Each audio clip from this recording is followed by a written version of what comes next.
Hello guys! Hello Leo! Welcome dito sa aking channel, Leo. Alamin natin kung anong messages, vibration, gabay energy para sa inyong lahat. At ay general reading, Leo, para sa inyo. May 7, starting May 7, 2024. New Moon in Taurus. Para to sa lahat ng Leo. Okay, Leo. First 3 cards natin is believe in magic, blue moon, waxing moon, full moon in Cancer. Okay, Leo. Nakikita natin dito na may mga issues or yun, emotional, financial issues yung mga Leo dito. May mga pinagdadaanan kayo sa buhay. Personal issue yan na kayo lang ang nakakaalam siguro. Kasi nahihiya siguro kayo na iparamdam, ipakita sa mga tao na may problema ka or nahihiya ka na makita nila na may pinagdadaanan kasi pinoproject mo 'di ba sa social media, sa mga tao sa paligid mo na isa kang masayahin na tao. Believe in magic. Starting May 7, sinasabi magtiwala ka na may milagro na parating. Magtiwala ka na lahat ng pinagdadaanan mo sa ngayon, Leo, ay may solusyon. And ito na nga. The energy is gaining momentum. So, yung negative energy na meron ka sa ngayon, negative thoughts or negative emotion na nararamdaman, dala ng problema, obstacles, challenges, or trials, ay parang ano lang siya, parang anong tawag dito, pagdadaanan mo lang siya. 'Di ba? Parang zigzag yung estado ng emotion mo from bottom to top, bottom, parang ganun lang So, natural yun. And sinasabi ng baraha, ano man ang pinagdadaanan mo, nasa bottom ka, nasa top, nasa bottom, nasa top. Sinasabi ng baraha sa'yo, huwag kang mag-alala dahil malapit mo nang mahanap kung ano man ang solusyon dito sa pinoproblema mong ito or sa pinagdadaanan mo ito. Okay? So, ang gagawin mo sa ngayon is huwag kang panghinaan ng loob. Okay. Tingnan natin dito sa second deck.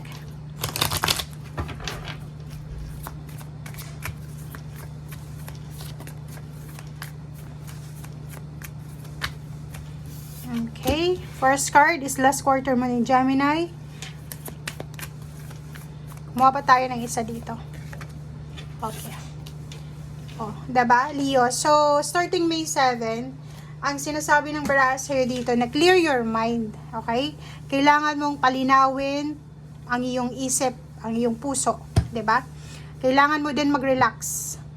So, ibig sabihin, ano man itong pinoproblema mo sa ngayon, ano man itong nangangailangan ng solusyon sa'yo, pero ang nakikita ko sir dito, it's either emotional problems and financial problems. Pero yung emotional, pwede mo pang ma-resolve siya in your own way. Pero yung financial, nakikita ko sir dito, yun talaga yung pinaka-focus mo ngayon kasi parang nahihirapan kang i-resolve yung mga financial issues, problema na meron ka sa ngayon. So, yun, clear your mind, relax, matulog, magpahinga, umiwas sa tukso ng pakikipag-away, tukso ng chismis, tukso ng kung ano man na ma-involve ka sa mga tao sa paligid mo. Okay? So, relax. Clear your mind, 'di ba? So, breathe in, breathe out, purify, detoxify, spend time sa nature, spend time sa pet, spend time sa family, spend time sa mga lugar or sitwasyon na alam mo na makakapag-relax ka. Yun yung kailangan mo simula ngayong May 7, 2024.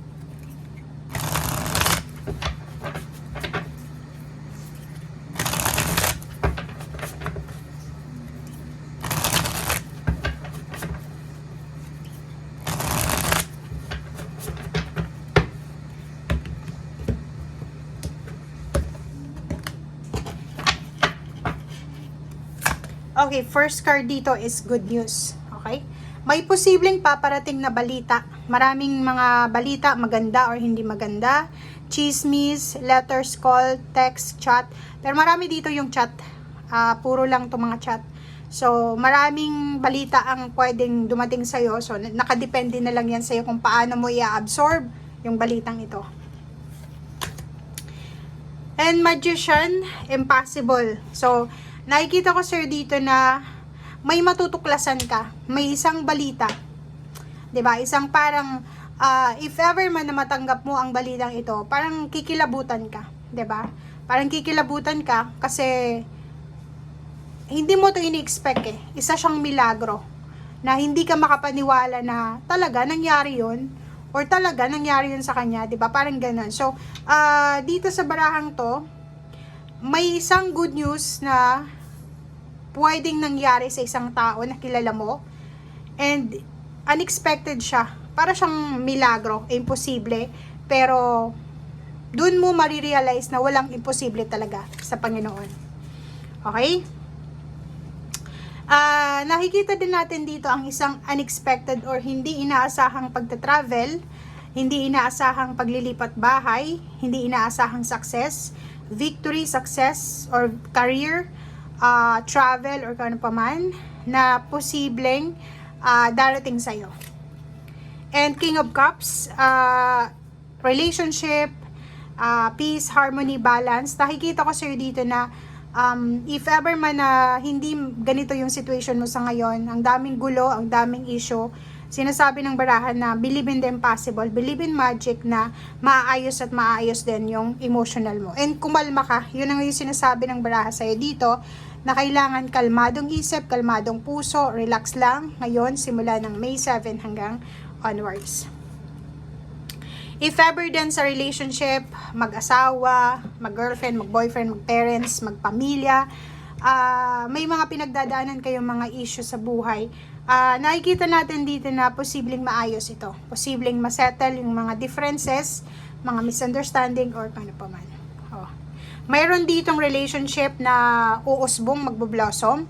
If you are single, pwedeng may papasok na relationship sa buhay mo, mag-o-offer sa'yo ng kasal, or posibleng yon yung mga relationship issues, mga kaaway mo, mga ka-misunderstanding mo, posibleng matapos na ito.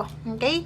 And nakikita ko rin sa'yo dito na yon, i-give up mo na, 'di ba? Parang nakikita ko sa'yo, Leo, na dahil siguro sa mga milagro na nakikita mo sa paligid mo o yung mga hindi mo mapaniwalaan na blessings nangyari sa mga taong kilala mo, pwedeng yung mga sama ng loob mo, yung mga kaaway mo, yung mga kung ano man to, ay i-give up mo na lang and parang mamumuhay ka na lang ng peaceful. Kasi ito yung pinaka-focus dito eh. Etong makuha mo yung peace of mind. Kasi kahit sabihin natin na marami kang pera, marami kang kaibigan, once na troubled heart ka, 'di ba? Yung wala kang peace of mind, hindi ka makatulog sa gabi, feeling mo marami kang nasasagasaan, walang saysay yung success na 'yan. Okay? So dito sinasabi na simula ngayon, ang magiging focus mo na lang is yung pagkakaroon ng clear na buhay, emotional, relax na buhay. Okay? Thank you guys. Bye.